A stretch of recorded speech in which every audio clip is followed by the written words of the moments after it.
Hi, welcome to Tuesday, September 4th, and a week with Tim Robel.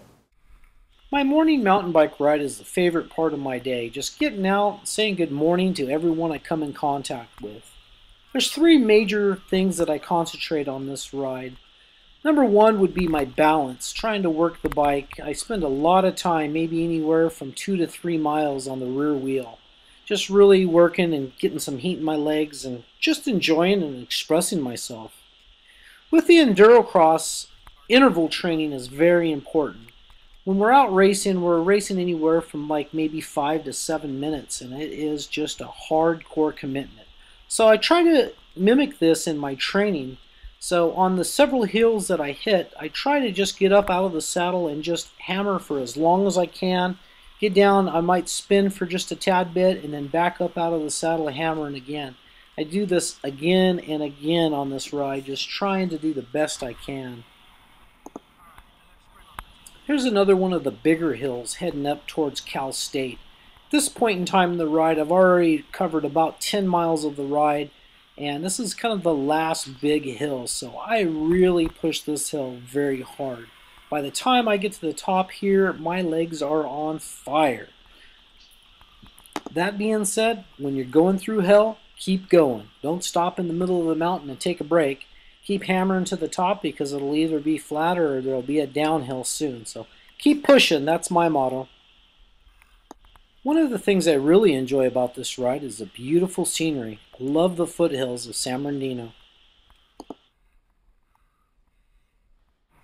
This is one of my more favorite sections. It's a strip of concrete that's off camber in between two stretches of grass, and it's raised up about 2 inches off the lawn, and I try to ride the thing every single time I do it. I do this ride about 5 times, 6 times a week, so I do get my practice on the technical skills.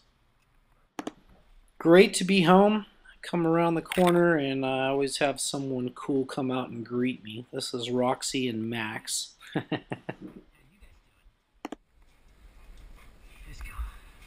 Here's my recovery drink. Broccoli, carrot, 1 stick of celery, and then after I get this blended, I'm going to add some apple to it.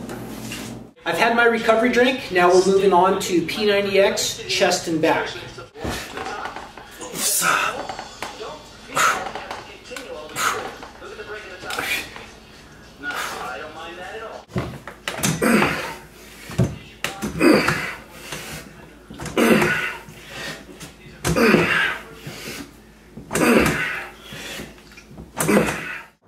Two scoops of the muscle milk is my recovery for my hard day workouts. P90X is no joke. I wake up every day sore from that workout. Well, I've survived this morning's workouts and recovery drinks. It's about 11:30, time to come out to the shop and start to get some work done. What I'm doing on this bike is this is a concept bike I built about 3 years ago. And the client wants some aftermarket air ducts for his R1. So I'm using this bike as a prototype jig, and I'll build something on it and we'll go back and forth. Usually what I'll do is interview a client, see what he's into, and then I will try to incorporate that into their build, trying to put their style into things.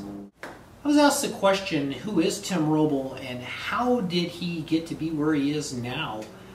That kind of sparked me to want to make a week with Tim Robel to show people my passion-driven life. I've worked hard to get here.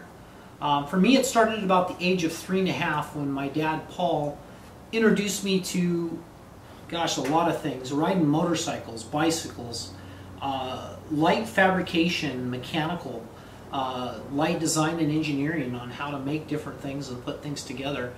So about the age of 14, I kind of took that on my own, 15-ish, and started lowering cars and trucks. It was a quick way to make $100 right after school and be real efficient and quick at it.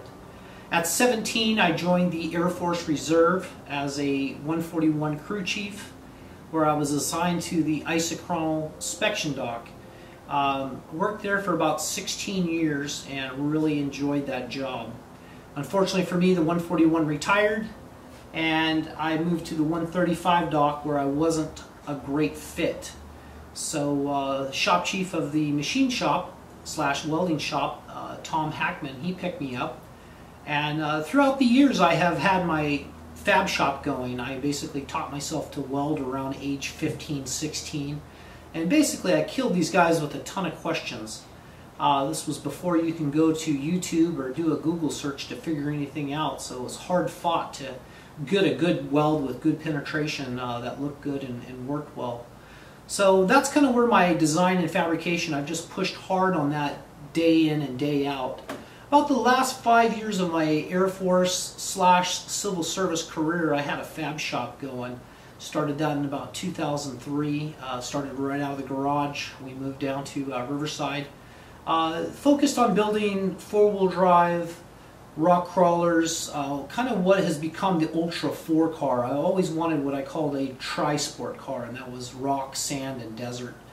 One of the first to build a car with coilovers, straight axles front and rear, and bypass and hydraulic bump stops all the way around.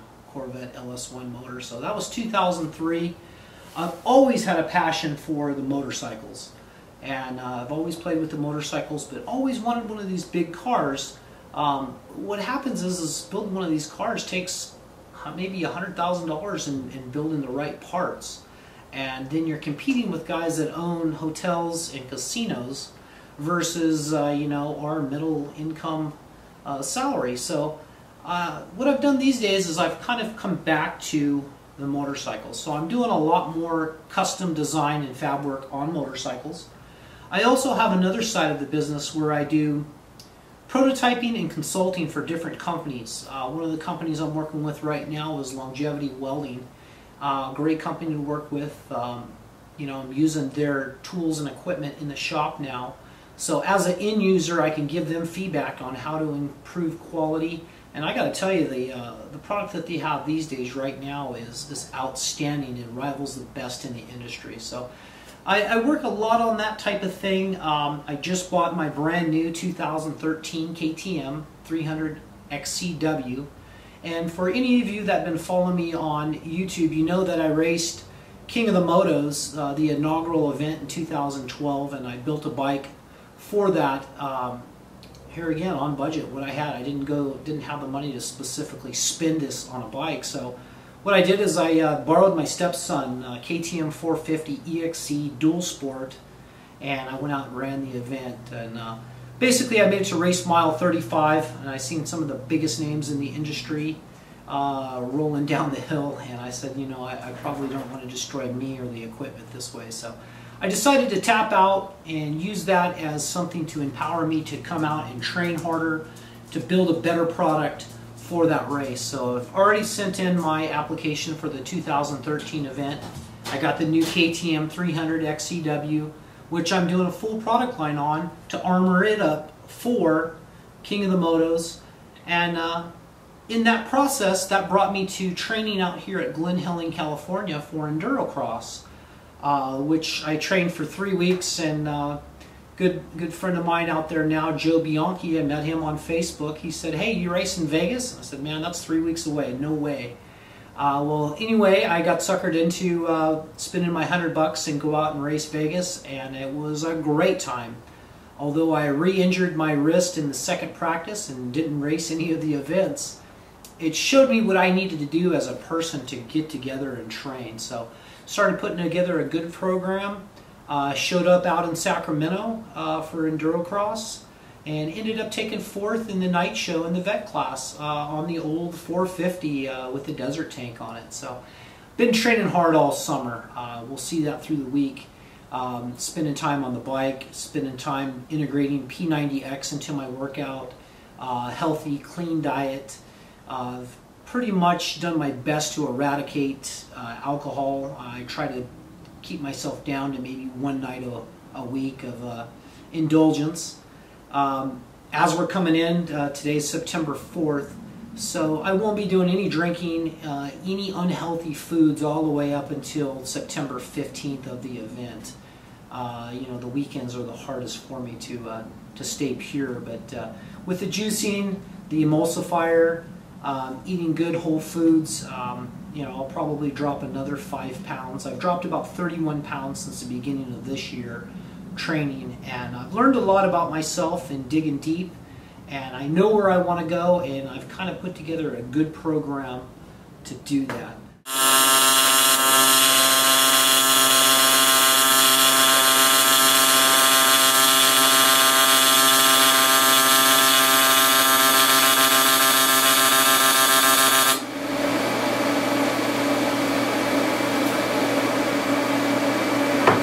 Well, thanks for watching. That's it for today, and I'll catch you here tomorrow.